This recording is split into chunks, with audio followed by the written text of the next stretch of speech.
Welcome to Evolve, Reinventing Leadership, Building Freedom Cultures, with CEO and award-winning author, Yvette Bethel.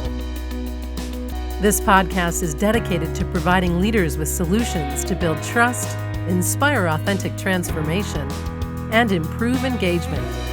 Learn about new and tested ways you can revitalize your culture, empower people, and transform your results. This is Yvette Bethel, and it gives me great pleasure to welcome you to Evolve. Evolve challenges traditional leadership topics, explores modern leadership models, providing ideas you can use to transform your culture. We focus on leadership through the lens of interconnectivity, flow, and balance.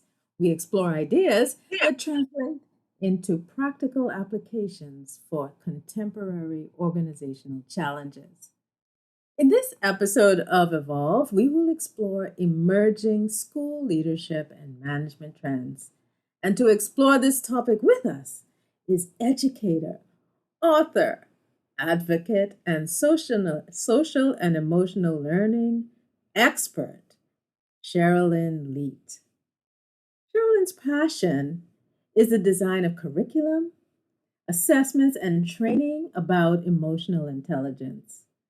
Foster excellence around the globe. Cherilyn is a Fulbright scholar and holds a master's degree in curriculum design and instruction for the gifted and talented. She's motivated by the belief that developing emotional intelligence is a fundamental skill for any age. Cherilyn served as an editor for the book Know, Choose, Give, one of the most internationally published emotional intelligence courses for university students and for self-science. Cherilyn co-authored a paper in 2017 for the Journal of Applied Developmental Psychology on the school-wide application of emotional intelligence assessments. Her work has been accepted for presentation at the SW Education, that's correct, and the National SEL, Social and Emotional Learning Conference, and UNICEF. So with that, Cherilyn, I'd love to welcome you to Evolve. Oh, thank you, Yvette. Such an honor to be invited here today to speak with you. I've been following your podcast and your work in trust building in organizations and think it absolutely applies in the educational setting. So I'm excited about that. A perfect match then. Absolutely. So to get started, we can see that social and emotional learning is central to who you are and your work. And I would love for you to share with my audience about how you got here, how you got on this path. Sure. Well, when you look at child development, and you always wonder, well, how did I become who I am? There's different spheres that help the cultural development of a child. One of that is the home life, of course. Another might be hobbies that they're involved with, sports or coaches or, trainers if they're musicians. But one thing that we all share in common would be the educational community and culture from which we came and were raised. And I know for me growing up, having a stable school experience where there was some structure, there was a lot of nurturing, there was a lot of engaging academic experience. And I know that is not necessarily the experience of most children around the world. So I feel very fortunate that was such a positive infrastructure for me. And that's part of it, Yvette, is as I interact with professionals all around the world and I ask them for their favorite memories, many say very few positive memories about their early childhood experience. Really? It's very sad. Maybe they can think of one individual who primed them and made a difference to go study this new field in college, so to speak. But many have said it took until perhaps graduate school for them to find a mentor and someone in academia who really supported them. And for me, that's just unacceptable. I think we know from the neuroscience and the brain scans of how child's learning takes place, and we have to prioritize that. And we have to recognize that teachers are bonsais of the brain. You send your students. I love that. Exactly. You send your students to be, bonsai over time to individuals, sometimes with more hours. Sorry, I'm blanking on that word, but essentially chronological hours than other activities, maybe even than you as the parent. So educators are the soil from which this is happening. What an educator does and doesn't decide to talk about, the attitude, their mood, their personality, their charisma or lack of it, all of that will shape what the child's brain will or will not do for that hour and maybe that year or ongoing. I was actually watching, and I was Netflixing last week. Full disclosure, it was a reality show. It was a Parisian real estate reality show. Oh. And it was a group of brothers in the family, and the youngest brother was sharing that his anxiety stems from a very negative experience he had with a teacher in his early years that he has still not been able to overcome. And now this man is in his late 20s, and he is very successful and still has a chip on his shoulder about overcoming and showing that teacher that indeed he was going to be a success. He was not a failure. He was going to make something of himself. And it made me think, wow, even in modern education, kids are being verbally abused. I was just going to say, it sounds abusive. Yeah. Absolutely.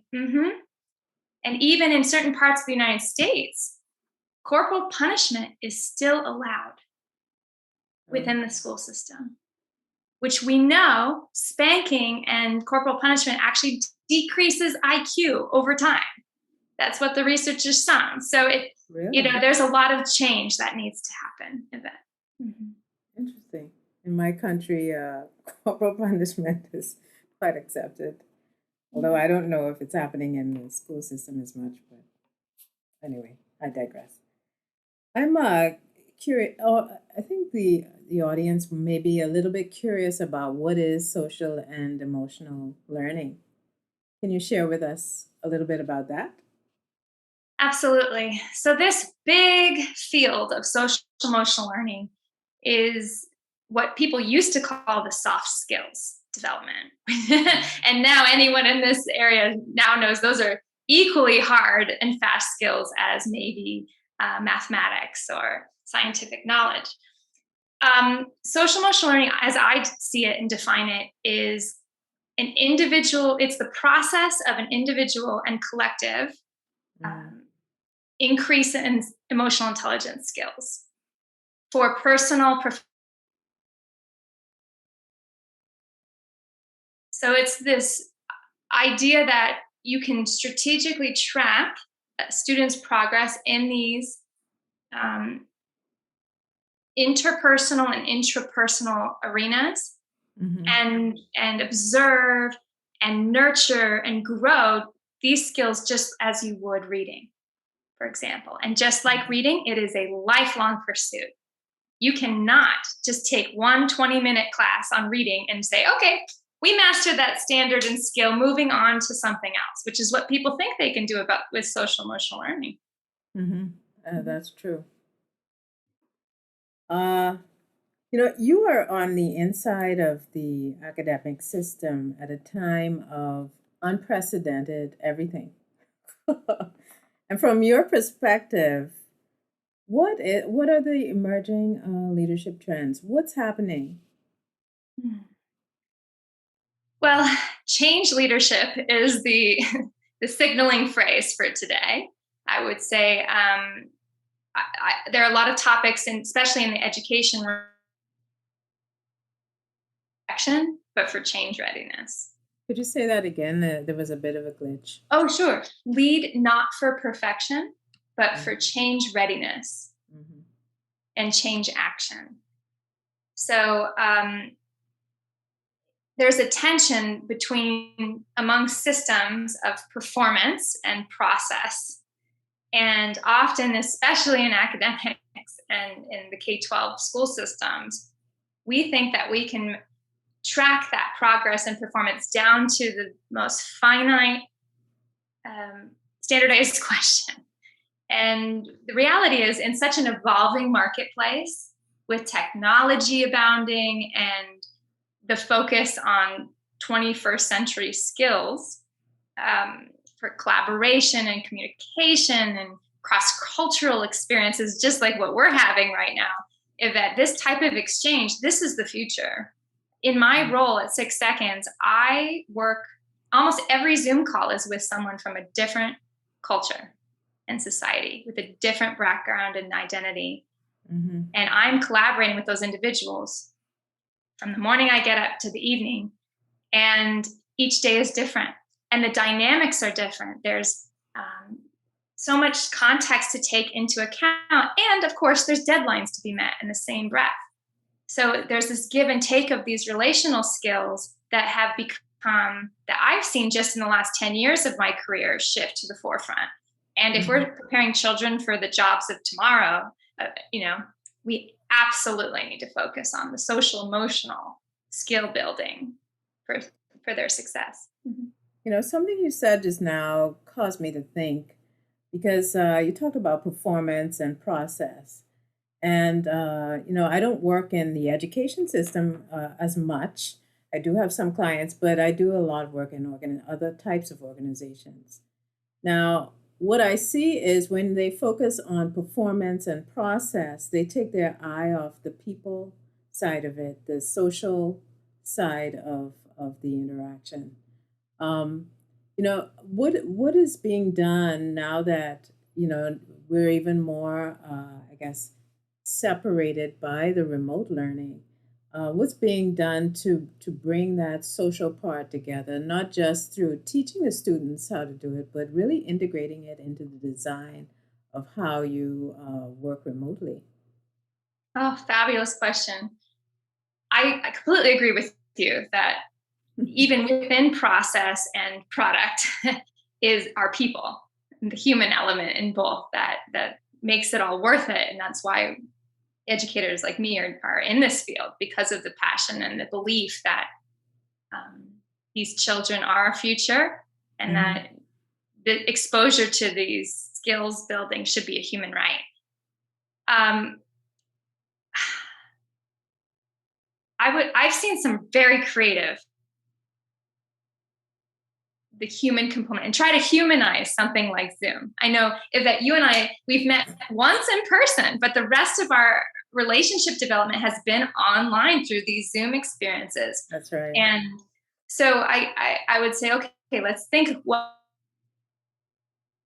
assistant touching base, you know, Could setting you aside. excuse me one second? Can you say that again? I seem to be a bit unstable. I want to be Not sure to that I worry. capture everything. That, Absolutely. yeah. Consistent times to touch base Hmm. with colleagues is very important, both formal and informal. And what I mean by that is we need structured and unstructured experiences, even Yeah. online. Yeah. So in our organization at 6 Seconds, the program Scrum team, we plan quarterly events or semesterly events where we're just planning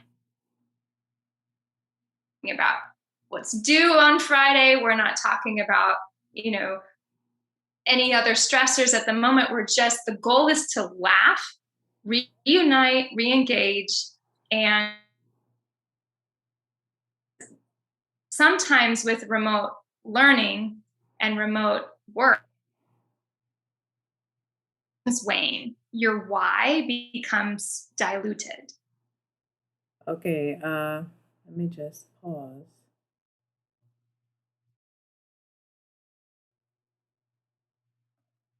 Okay. So One of the things that you mentioned is that you organized an innovative conference on neuroscience, instructional design, and experiential learning for Silicon Valley. Uh, and what are some, I think my question is, what are some of the solutions to emerging challenges that you would have explored back then that could be applicable now? I'm really curious because, they're innovators. Absolutely. Yeah. Well, I worked at the Synapse School, which is the 6 Seconds Laboratory School in Silicon Valley, not too far from Stanford, and they actually have a partnership with the Stanford Educational Psychology Department, where they have researchers on campus working and studying with the children. It's really powerful. And I should also uh, give credit to where credit is due. My partner in crime over there, Katie Morgan, who's an administrator still at Synapse, she and I were kind of the co-directors of the conference. And it was designed to bring in Silicon Valley professionals, not just the parent community of our school, but their friends and colleagues and leadership as well. We brought them to the Synapse campus and we had them engage in various play and experiential learning. And what we mean by that is we took them through the Synapse School Day, which, imagine a bit, you come to this conference all proper and dressed up, and the first thing we have you do is get sweaty with all these strangers. I know the adults said, "Wait, what's happening?" We said, "Okay, you're going to break into teams for mandatory 20-minute physical education." Oh, wow. And we sent them through basic routines, not, granted, if they didn't have appropriate footwear, we made it work, right? Yeah. But Yeah. still, we had physical education for everyone, followed by some quiet reflection, some mindfulness. And then we started the learning process with everyone. Interesting. So just the way we crafted the conference, the experience took you through what we believe for K-12 setting.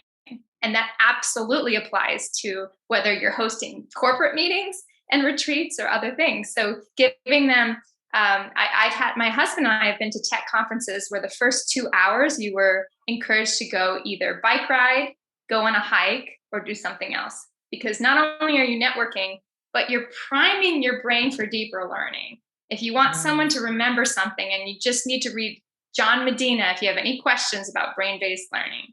And he would argue, if you want them to remember anything, get them hot and sweaty first. Mm-hmm. And then teach them the math facts, teach them the important corporate values or whatever the meeting was about. Because you'll get some people are awakened, they're more participative, and the results are better as well. So is that brain-based or is it more physical where you're activating all the cells in the body? Or is it a Both. combination of both? Okay. Absolutely. For brain health and maintenance, cardiovascular activity is very much connected to that blood flow. So then you think about attention span. The average attention span is around 20 minutes, regardless of your age. Now, younger students, right? A 5-year-old might only have a 7-minute attention span. Yeah. But once you're, out of your teenage years, professors and bosses alike need to keep that in mind. I've heard people in various industries say, "Oh, rolling eyes, I have to go to my 2-hour meeting," in which they would say, "I know exactly what's going to happen. The agenda's already made. Each person gets a fixed amount of time." And that might not be the most engaging way to get content into long-term memory for individuals. Mm-hmm. Yeah. So what I hear you saying is some of the tools that could be used would be to use some of the social and emotional learning classroom strategies Absolutely. for bringing out the best in students as we go through all of these changes. Is that correct, or is there? Exactly. So I've seen teachers virtually say, "Okay, you've been great. We just wrote your paragraph on this historical figure. Now we're all going to do 10 sit-ups and 10 push-ups before we move on to the next part of the lesson. And it just makes such a difference because the students have been stagnant. Their interest was waning, and just that little break, the brain break, was enough to re-engage and help prime them for the next section and get them excited. Interesting. So students are they're one stakeholder in this whole emerging leadership thing within the educational system. But who are some of the other important stakeholders that should be considered? Well, social emotional learning affects the community. It affects any staff member at a school, whether you have direct contact with students or not. So in some of the schools we consult with, they set aside time just for the teachers to practice social emotional learning. And part of what we offer is, wait a second, the maintenance staff is part of the employee, they're part of the employee network at your school, the bus drivers, the cafeteria personnel. All of those individuals cannot be forgotten. The front desk administrators and coordinators. That's all part of this ecosystem of the organizational culture for a school. And none of them is immune, or none of them can get out of the responsibility of being a social emotional learning advocate. Where do you think this is all headed? Where the educational system, leadership within it, like where is this going? Just based on your experience. Always fun to forecast with you, Yvette. Imagination, Oh, well, I can't remember the name exactly of this project that came out of Stanford. That was a design school project about what would university look like in the next 50 years, or what should it look like in the next 10, even though, let's be realistic, we take a while to make change in the education system. But the idea, that notion of the project, once they interviewed the stakeholders, was school is a lifelong process. So maybe in higher education, instead of going straight from high school into college, for example, and then graduate school, perhaps the college experience and the graduate experience are blended, and the technical experience are blended. And university is something that you can be a part of for a lifetime. So it's really changing this idea that you're an alumna member. You're actually forever a student at said institution. And what that does is it opens up, and it's more realistic about careers now. So many people, after 15, 20 years in one industry, try to cross into another industry. Or they realize they're at risk of losing their job if they don't retrain or add more technical skills or add more managerial skills. And so for considering how many changes people will have to make to stay current on information, I believe this new system will be a lot more fluid. It will be lifelong, and you can weave in and out of this throughout your career. So it takes it just no longer just an executive MBA, but more of an executive lifelong experience where you can go in with a project, take a couple key classes that are relevant to your professional experience in the now, have a cohort of individuals doing the same that you can rely on, and have a community of support with some experts from the field, and then launch you back into that career profession. So that's what I envision for higher ed. This is very interesting that you said that, because I had a similar conversation because I enjoy Oriental costume drama, and in a lot of the costume dramas, they have the martial artists who they start off with school within their clan or whatever, and then they're sent out to have an experience of the world. And they start to not only start to put into practice what they were learning for so many years, but their talents, whatever is specific to them, it starts to emerge. And I find it very interesting that what you just described is very similar to that, going back to allowing your purpose or your talents or your genius to emerge using the educational system to support that. It really sounds that that's what you were saying. Absolutely. That's- Interesting. You know, this is such an interesting conversation, but I have to bring it to a close. So I have a favorite final question. And to all of the educators and any leaders, because I think what we've said here really applies to any leader. From your perspective, what would be the best piece of advice that you would like to leave them with at the end of this conversation?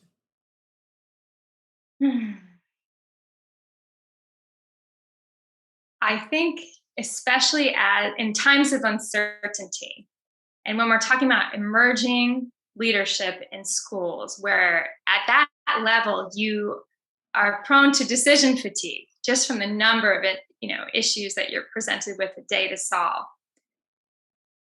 It's been what I've observed is that the more mature or effective leaders, because mature doesn't necessarily mean age. I should be very clear. Yeah. I've seen mature Yeah. leadership in people right out of school in their 20s, and I've seen immature leadership at the end of their careers as well, after 40 years.